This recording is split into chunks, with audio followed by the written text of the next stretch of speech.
సాధారణంగా కేంద్ర రాష్ట్ర ప్రభుత్వాలు అమలు తలపెట్టేటువంటి యొక్క కార్యక్రమాలన్నీ కూడా గ్రామ పంచాయతీ పరిధిలో అమలు చేయడం జరుగుతుంది.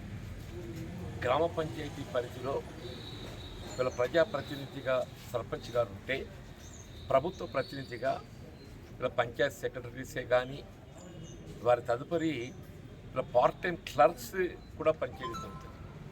ఈ పార్ట్ టైం క్లర్క్స్ వారు ఏదైతుందో గ్రామ పంచాయతీ విధులలో పంచాయత్ సెక్రటరీకి అనుబంధంగా వీరు ట్యాక్స్ కలెక్షనే కానీ, హౌస్ ట్యాక్స్ కలెక్షనే కానీ, మెయిన్ దాంతో పాటుగా డ్రింకింగ్ వాటర్ సప్లై దాన్ని నిర్వహింపచేయడమే కానీ, మొత్తం గ్రామ పంచాయతీ పరిధిలో నిర్వహింపచేసే విధులన్నింటినీ కూడా గ్రామాలలో 24 గంటలు అందుబాటులో ఉండేటటువంటి వారందరూ కూడా పార్ట్ టైం క్లర్క్సే. వాస్తవం చెప్పాలంటే పంచాయత్ సెక్రటరీస్ కూడా ఎవరు కూడా వారు విధులు నిర్వర్తించే గ్రామాలలో వారు ఉండటం అనేది మనం గమనిస్తలేం. మరి ఇటువంటి ఒక పార్ట్ టైం క్లర్క్స్ను ఒక ప్రత్యేక తరగతిగా వారికి గుర్తించాలి. ఆ ప్రత్యేక తరగతి గుర్తించకుండా వాళ్ళ గ్రామాలలో ఏదైతుందో శానిటేషన్ వర్కర్స్ ఏదైతే మల్టిపుల్ హెల్త్ వర్కర్స్ను ప్రభుత్వము గుర్తించి వేతనాలు చెల్లింపు చేయడం జరుగుతుందో, ఈ పార్ట్ టైం క్లర్క్స్ను కూడా మల్టీపర్పస్ వర్కర్స్ని గుర్తించడంతో అసలు వారు చేసేటువంటి ఒక సేవలకు గుర్తింపు లేకుండా పోతుంది. వాస్తవంగా ఏదైతుందో గ్రామాలలో ఈ మల్టీపర్పస్ హెల్త్ వర్కర్స్ కూడా ఏదైతే వారికి చెల్లింపు చేసే వేతనాలు పనిచేసే వాళ్ళు 4 ఉంటే ప్రభుత్వంకి వెళ్ళి విడుదల చేయబెట్టేటువంటి ఒక నిధులు ప్రభుత్వం డస్ట్బిన్ గ్రామ పంచాయతీ చెల్లించేటువంటి ఒక వేతనాలు ఇద్దరికి ఇస్తారు. దాన్ని 4 పంచుకోవాలి.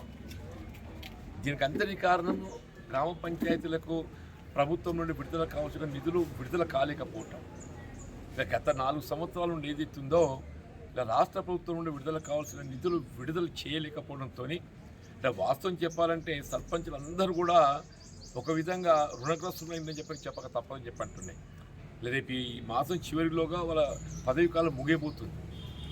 వాస్తవంగా ఏదైతుందో ఏ సర్పంచే కానీ మరి పదవి కాలం ముగుస్తుందంటే గ్రామ పంచాయతీ నుండి వారికి రావాల్సినటువంటి ఒక పెండింగ్ బిల్సే కానీ ఇవన్నీ కూడా రావాలని చెప్పి కోరుకుంటారు.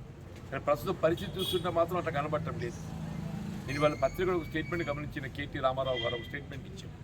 మాజీ మున్సిపల్ శాఖ మంత్రి వీళ్ళు అవసరం వస్తే నేను సర్పంచుల ప్రతినిధిగా పెండింగ్ బిల్స్ రిలీజుకు విడుదలకు నేను ప్రభుత్వం ఒత్తిడి చేస్తా అని చెప్పాను. ఈ బుద్ధి మొదటికెళ్ళి ఉంటే మంచుకుంటుండే కదనే. ఈ పెండింగ్ బాకీలకి అందరికీ ఎవరు బాధ్యులు? మీరు ఉన్నంతకాలం ఏదైతుందో బిల్లులు చెల్లింపు కావాల్సిన నిధులు విడుదల చేయకుండా అది ఎస్ఎఫ్సీఏ కానివ్వండి, స్టేట్ గ్రాంటే కానివ్వండి, సీనరీ చేసే కానివ్వండి, ఏది కూడా అసలు పెండింగ్ బకాయిలకు బాధ్యులు ఎవరు? గత ప్రభుత్వం చెప్పంటున్నాను. మీరు విడుదల కావాల్సిన నిధులు విడుదల చేయకుండా సర్పంచులను రుణగ్రస్తులు చేసి ఇలా మల్టీపర్పస్ హెల్త్ వర్కర్ కూడా కావాల్సిన వేతనాలు చెల్లింపు చేయకుండా ఈ పార్ట్ టైం క్లర్క్స్కి ఏదైతుందో గుర్తింపు కల్పించకుండా అన్ని సమస్యలు అన్నింటినీ ఏదైతుందో సృష్టించి వాటికి మీరు మూలకారకులై నేను ఇంకా ప్రభుత్వంపై ఒత్తిడి చేస్తా అని చెప్పిన మాట్లాడడం చూస్తుంటే విడ్డూరం కనబడుతుందని చెప్పంటున్నాను. ఇలా ప్రజాభిప్రాయానికి అనుగుణంగా నూతనంగా ప్రభుత్వం ఏర్పాటు కావడం జరిగింది. తప్పకుండా పంచాయతీ వ్యవస్థను బలోపేతం చేయడము ఈ ప్రభుత్వం యొక్క బాధ్యత భావిస్తామని చెప్పంటున్నాను. ఇలా గ్రామ పంచాయతీ వ్యవస్థ బలోపేతం కావడానికి కేవలం ఎన్నికలు నిర్వహిస్తే సరిపోదు. ఎన్నికల నిర్వహణతో పాటుగా కావాల్సిన నిధులు కూడా విడుదల చేయాలి. ఆ నిధులు విడుదల చేయగలిగినప్పుడు మాత్రమే ఏదైతుందో ఈ పంచాయతీ వ్యవస్థ బలోపేతం అవుతుంది. ఇలా గ్రామాల్లో ఏదైనా పని జరుగుతుందంటే ఆనాడు యూపీఏ ప్రభుత్వ హయాంలో రూపొందించినటువంటి యొక్క ఎన్ఆర్ఈజీఎస్ కార్యక్రమమే అని చెప్పక తప్పదని చెప్పంటున్నాను.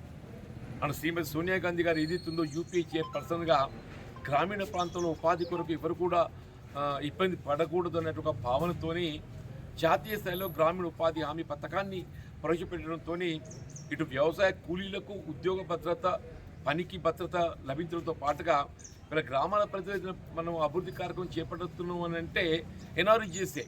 మీరు వైకుంఠ ధామాలే కానీ, డంపింగ్ యార్డ్సే కానీ, భవన నిర్మాణాలే కానీ, హరితహారమే కానీ మీరు ఏది తీసుకున్నా కానీ ఎన్ఆర్ఈజీఎస్ కార్యక్రమం చెప్పంటున్నాను.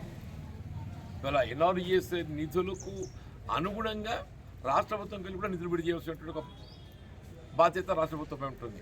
నేను తప్పకుండా ఈ అంశాలన్నీ గౌరవ ముఖ్యమంత్రి గారి దృష్టికి తీసుకెళ్ళి ఇలా గ్రామ పంచాయతీ వ్యవస్థ బలోపేతం కావడానికి కొరకు ఏదైతుందో వాళ్ళ పెండింగ్ బకాయిలు చెల్లింపు చేయడానికి కావాల్సిన నిధులు సమకూర్చడం ఇవాళ మనం కూడా బాధ్యత భావిస్తామని చెప్పి అంటుంది. ఇవాళ గత ప్రభుత్వం ఏదైతుందో చేతులు ఎత్తేసింది, ప్రజలు అందుకే వారికి ఏదైతుందో తగు తీర్పు ఇచ్చింది. రాబోయే కాలంలో రేపు వచ్చే బడ్జెట్లో ఏదైతుందో ఈ పంచాయతీరాజ్ వ్యవస్థ బలోపేతం చేయడానికి కావాల్సిన నిధుల సమకూర్పుకు తప్పకుండా ప్రాధాన్యత ఇచ్చే విధంగా నేను నా వంతు ప్రయత్నం చేస్తానని చెప్పి అంటున్నా.